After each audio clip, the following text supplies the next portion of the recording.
Hello, I'm Leonardo Puglisi. It's Sunday the 9th of October. You're watching 6 News. Our top stories tonight. Exclusive, the Vic Greens leader speaks about claims her party is rife with transphobic views. Samantha Ratnam facing questions about whether they can regain their lost seats from 2018 with the state election now just 48 days away. Also, should they stay or should they go? The government under pressure over stage 3 tax cuts after repeatedly saying they are not changing their position ahead of this month's budget. Wet weather eases, but more rain expected to hit much of the country in the coming days amid warnings that La Nina can wipe out stretches of Australia's beaches. And tensions in Russia and Ukraine continue after an Armageddon warning from Joe Biden. Why international law means Australia doesn't have nukes, but other countries do. Good evening. The 2018 Victorian election saw Dan Andrews returned as Premier in a landslide, but while many minor parties got into the Victorian Legislative Council at the same time, the same couldn't be said for the Greens. The party lost all but one of its upper house seats and lost another one in the lower house, although they were able to pick up Brunswick, bringing the total in the Legislative Assembly to 3. Since then, they faced internal scandals and pressure from some of its own supporters online after claims the party is filled with transphobic views and is rife with it. Multiple other left-wing parties, including the Victorian Socialists, will also be running in November, and that's putting more pressure on leader Samantha Ratnam. Ratnam spoke to 6 News in an exclusive interview. I started off by asking whether the Vic Greens have been able to achieve anything in the last 4 years in a parliament with a large Labor lower house majority and an upper house filled with those minor parties from all sides. Over just the last term itself, we've achieved significant renters' rights reforms, electoral donations reforms, a container deposit scheme, so that's a cash refund on containers finally being introduced in Victoria, a plastic bag ban, secured a number of really significant parliamentary inquiries, which is really important on the biodiversity crisis, on the waste and recycling crisis, the rise of far-right extremism, how Victoria can move faster towards 100% renewable energy. So they're the sorts of things that we can use our parliamentary power to achieve, and then we also use election campaigns and electoral pressure we apply to the parties, the major parties, to affect change.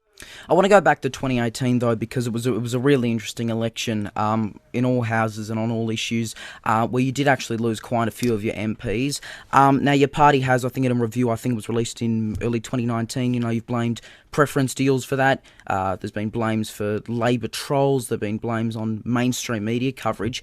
Do you blame yourself at all for this? Do you think there might have been things you shouldn't have done in 2018 that you can now look back in hindsight and say this was a mistake? I think one issue was standing by Angus McAlpine, who was a really controversial candidate for you guys. So do you blame yourself for any of the results in 2018 as the leader then and obviously as the leader now? Look, I acknowledge it was a very challenging election and result for us, of course, and there's always lessons to be learned after every election, and we've certainly heeded those elections, strengthening some of our internal processes, ensure our candidate support processes are strengthened, and also acknowledging that there were external factors to including the group voting system, the really undemocratic voting system we have in the upper house, which resulted in us losing seats to people who got less than 1% of the vote. And I know we'll talk a little bit more about that a little bit later. And also coming under extraordinary attack from the Labor Party, who were cashed up with donations from the gambling industry, which they're fueled into running a really negative campaign against the Greens. But that being said, always looking to strengthen the way we do things and taking the lessons from previous elections and implementing them into subsequent elections. You are right, I will get to group voting tickets in a few minutes. But we've also heard, I think more recently, and this extends to earlier this year, maybe late last year, about the Vic Greens having internal issues, and I know a lot of your supporters have been speaking about this. I think most notably there's been conversation about some of your people's comments on transgender people. There have been claims your party is filled with transphobes. Does the Vic Greens have a transphobia problem? Victorian Greens have been unequivocal in our support for our trans and gender diverse communities. It's really important we speak out against homophobia, transphobia, and any prejudice and discrimination that we see happening. And we've taken that role and responsibility very, very seriously, both inside and outside the Parliament. And every opportunity that we've had to strengthen rights for trans and gender diverse communities, we have taken. In fact, my colleagues have been at the forefront of introducing anti-discrimination legislation, for example, backing in reforms when it's come before us, and always looking for opportunities to strengthen them. And in fact, in that last couple of weeks of Parliament, there was a bill that could have strengthened support for our trans and gender diverse communities. The Greens were the only ones who put amendments up to strengthen those rights. Unfortunately, they were voted down by the major parties, but that's the type of action that we take, and we're really strong in our support. But that is the action you take in Parliament. Have you done anything to get rid of, because you're hearing claims from people who might be trans, might be not, but are involved with the Vic Greens, that there are transphobes in your party and active within your party. So have you taken actions regarding, that specifically internally? Have you kicked people out? Have you gone and condemned them publicly, even if they are in your party? Have you done anything like that?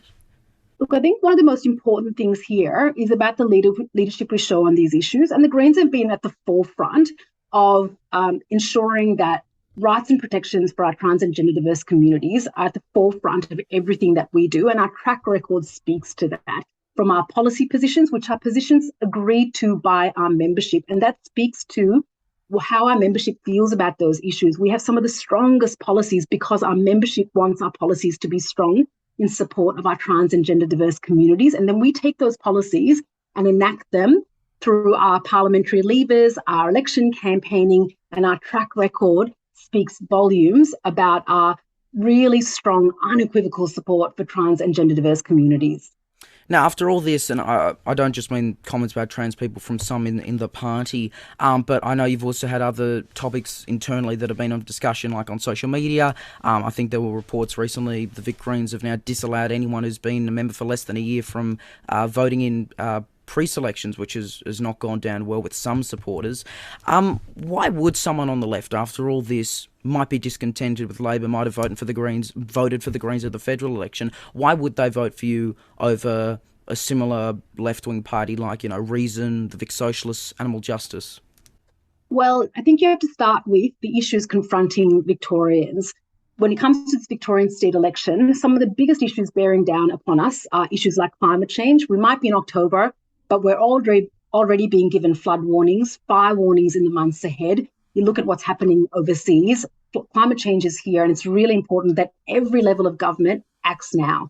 Look at housing affordability, really important that we take action on these crises, but the major parties refuse to take action on these big issues.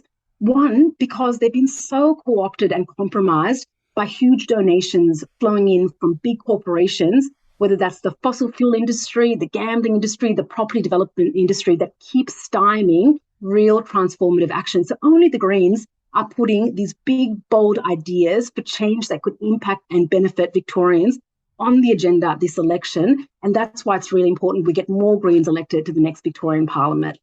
Yeah, but at the same time, like the Victorian Socialists haven't been having these massive publicised internal issues, and I think it was even mentioned, as we discussed earlier, how internal issues might have affected 2018, and of course the Vic Socialists are just one of many left-wing parties who do have pretty strong climate change positions here, but at the same time they don't have the baggage of some of what the Vic Greens have been facing in the headlines. So you're worried you're going to lose votes to a party like them?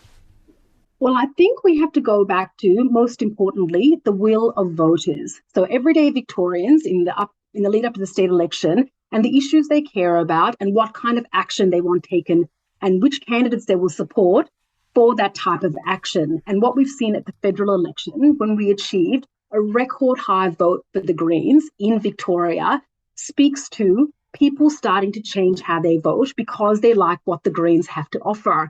They want people to take strong action on climate change. They want to address the housing affordability crisis, and they want to strengthen integrity so they can trust their politicians. That's what the Greens are offering at this state election. And what we're hearing in our engagement and discussion with voters on a daily basis, hundreds and thousands of voters, is that they really resonate with those messages. They want that type of action. And we'll see what happens at the state election. But what we're hearing on the campaign trail is people want parties to prioritise the issues that are really impacting them.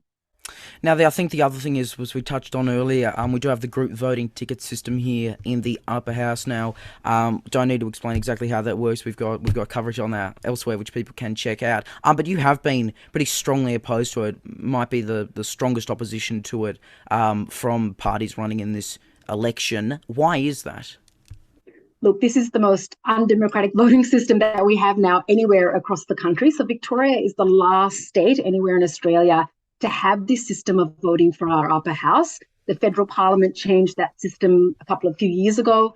WA, just in the last few years, also reformed their system, recognising how undemocratic it was. But for some reason, Victoria is holding on to this system, which allows people with just fractions of the vote to leapfrog people who've got a much higher proportion of the vote, distorting the will of voters, then getting elected. And what's really concerning too is that people essentially are working with what they call preference whisperers. They pay money to be part of the scheme, tens of thousands of dollars, to ultimately distort the will of voters and manipulate the system for their own gain. And what we end up with, what we've seen in the Victorian Parliament, for example, is a bigger than ever crossbench. And while the diversity of voices is good, what we're seeing is not diverse at all. Many of them are right-wing parties. And what we're really concerned about in the lead up to the Victorian election, with the rise of far-right extremism in Victoria as well, we've just had an inquiry on that, right-wing extremists and far-right parties are going to take a real stranglehold on the next Victorian Parliament.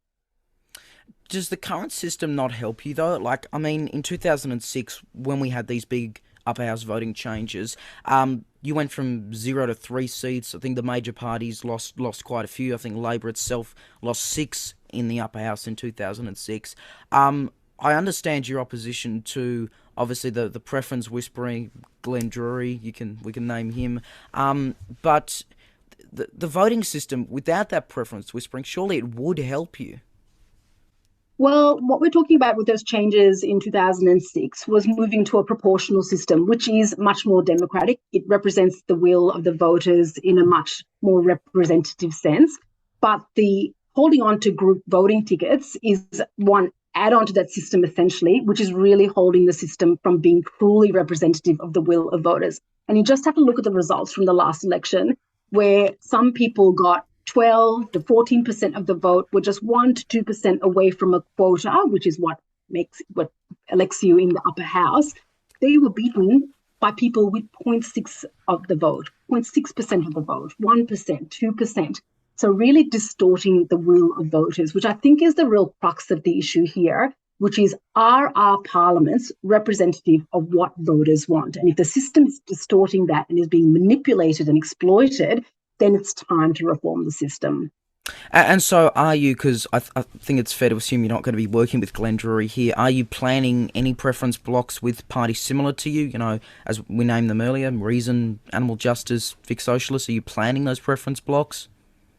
Look, the Greens always work with progressive parties, and it's really important that we get more progressive parties elected to the next Victorian Parliament. There are really crucial issues that hang in the balance pending the outcome of the next Victorian election. And the system, requires everyone to hand in these group voting tickets. But what we're really pushing for is reform. And while we haven't been able to reform it in time for this state election, we're really hopeful, and we'll keep up the pressure to make sure that it's reformed very soon after. And look, just finally, I think regardless of what happens with your party, and I know you are being tipped by many to win a couple lower house seats, but that's a different story here. We are certainly going to see some interesting results with the major parties itself, no matter who they might lose seats to. Do you personally have any prediction on what we're going to see? Are we going to see 4 more years of an Andrews government, coalition, minority, which of course is where Greens could come in? What do you think? Look, a couple of things that are happening in the lead up to the election. One is people want stronger action on climate change, integrity and housing affordability, and that's certainly what we're speaking to voters about. We saw that happen at the federal election too. We're seeing the Liberal Party in Victoria lurch further and further to the right, increasingly disconnected from the Victorian community and losing support, and I suspect that we're going to see that borne out on November 26th. What I hope and think will happen is we're going to get more Greens elected, perhaps more independents who have climate action and integrity top priority for their action list going into Parliament. And we could see a result similar to the federal election, where the major party vote declines once again, perhaps to record levels like we're seeing in federal elections, and votes for Greens and independents who prioritise climate action going up. Samantha Ratnam, it's going to be an absolutely really interesting election. Best of luck to you. Hope to catch up another time soon. For now, though, thanks for your time. Thanks very much. And for more on this interview, head to our website right now, SIXNewsAU.com.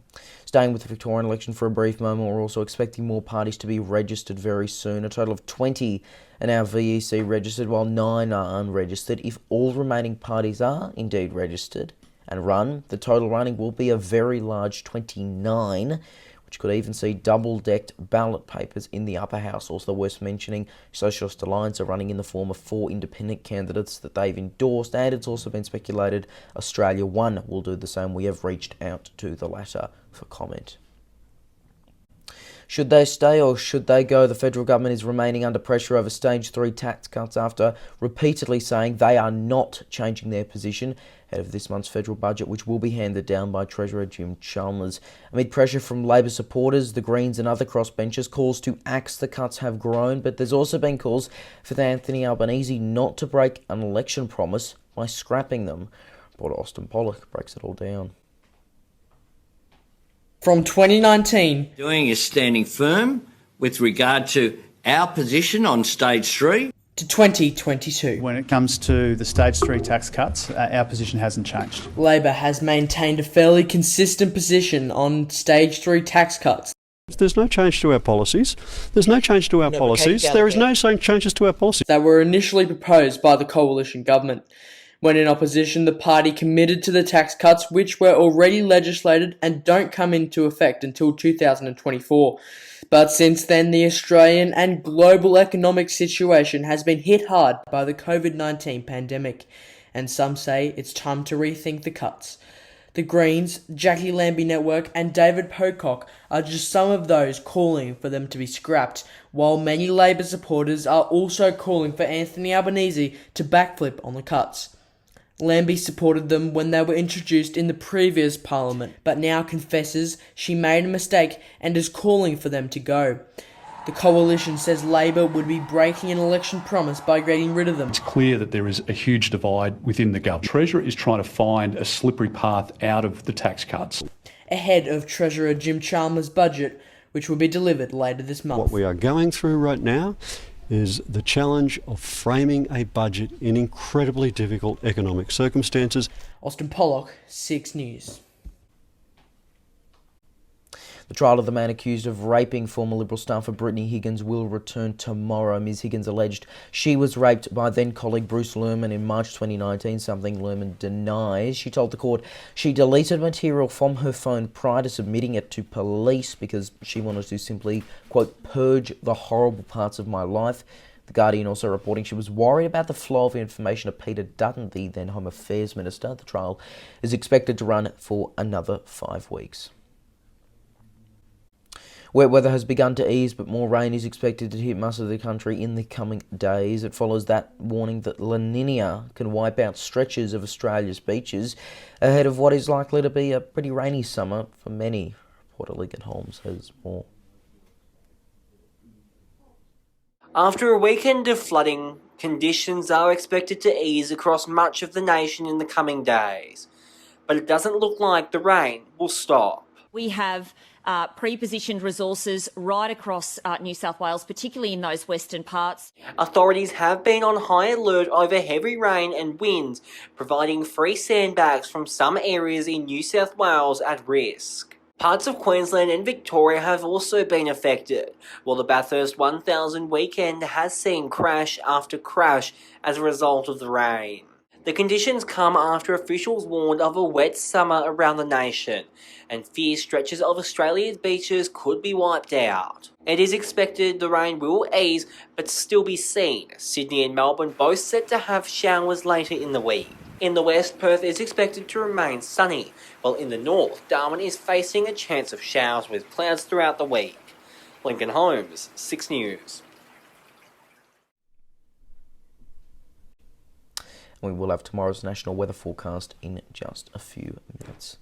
In a decision that might strike many as unusual at first, the Constitutional Court of South Africa has unanimously ruled that criminal punishments for children possessing and or using cannabis are unconstitutional. The basis for this was that it is against the children's best interest, but the court said it also did not support legalising cannabis. To break it all down for us is 6 News contributor Stuart Jeffrey, who's got a new Commonwealth knowledge piece on this on our website right now, SIXNewsAU.com. Stuart, great to have you here. So what really is behind this decision? It was only possible by a ruling back in 2018, Minister of Justice and Prince, and that was basically the Roe v. Wade of cannabis legalisation in South Australia. Basically, it said that the right to privacy means that all adults can own and consume and grow cannabis in private. And this case built on that, although it didn't follow that ruling by applying privacy, it looked at decriminalising cannabis for children based on the fact that a criminal sentencing system with a record and all the consequences of that and the trauma and lost opportunities are not outweighed by the fact that you've got no deterrent there. So the fact that there's no deterrent and negative consequences means you need to reform that system, so they prefer looking at rehabilitation instead. No, this is something you and I could probably talk about for ages, and I'm sure many others would like to hear more about this and more about similar topics. We are going to have a new platform to do that, so we've got a brand new podcast coming out on Australian government and law. You'll obviously be hosting. What's it called? What'll be covered? Yes, so the podcast will be called Between Parks Place in Capitol Hill, talking about the law and government, whether it be Commonwealth level and the states, the territories, or potentially even local government. Be looking at legal issues, legislation, and the like, talking to politicians, to lawyers, to legal experts, to scholars, and a variety of people about the issues affecting Australians today. And our first episode will be all about the Greens cannabis bill being put forward and the basis for that in the Constitution, and exactly how they're going to work that out, because they're looking at doing patent law to get that passed. So exactly how will that work for them?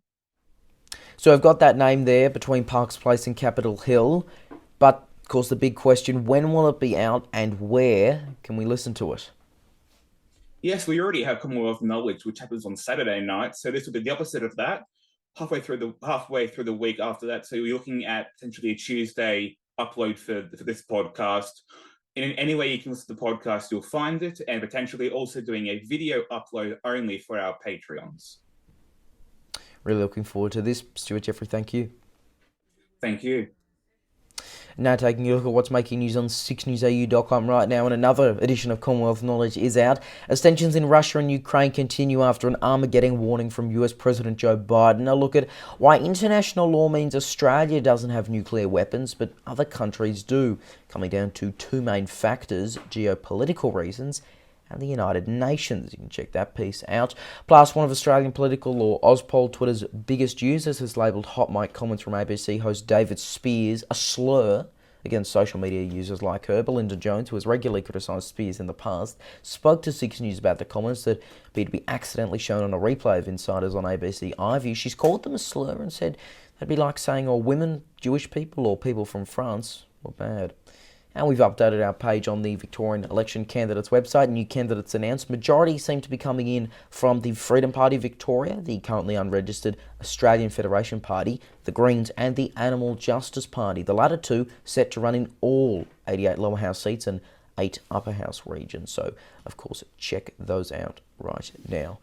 Now it's Ivan and Melly with a look what's coming up later tonight on WAMN News. Thanks, Leo. Tonight on WAMN News, growing support for the cost of living cash relief payment from Premier Mark McGowan as the surplus hits a record high. An exclusive interview coming up. All aboard. 6 years in the making. Perth's airport rail line opens to the public. Calls for Royal Commission into WA's public health system following stunning revelations. Why podiatry and good foot health are key to your quality of life. And later, Dr. Andrew Miller's comment. Join us tonight on the WAMN News Facebook page and YouTube channel. Alright, thanks both Arvin and Melly there. Now taking a look at tomorrow's weather forecast right across the country. Brisbane partly cloudy, 22 degrees. Sydney 16, 17 in the nation's capital Canberra, 18 in Melbourne. Showers in Hobart, 17 degrees there. Adelaide heavy clouds, 21. Clouds, 21. Alice Springs 30 degrees, 21 and sunny in Perth. And down with a warm top of 36. Before we go tonight, recapping the top story here on 6 News this hour, and the Victorian Greens leader has spoken about claims her party is rife with transphobic views. Samantha Ratnam facing questions about whether they can regain their lost seats from 2018 with the November state election now just 48 days away. And just before we go tonight, a couple of important announcements. Number one, as was a bit hinted by Stuart Jeffrey earlier, we're going to have a Q&A video right now on what you want to see us covered and the questions you have about some of our Oz Law, Oz Poll coverage. So that is Between Parks Place and Capitol Hill, obviously our new podcast, and Commonwealth Knowledge.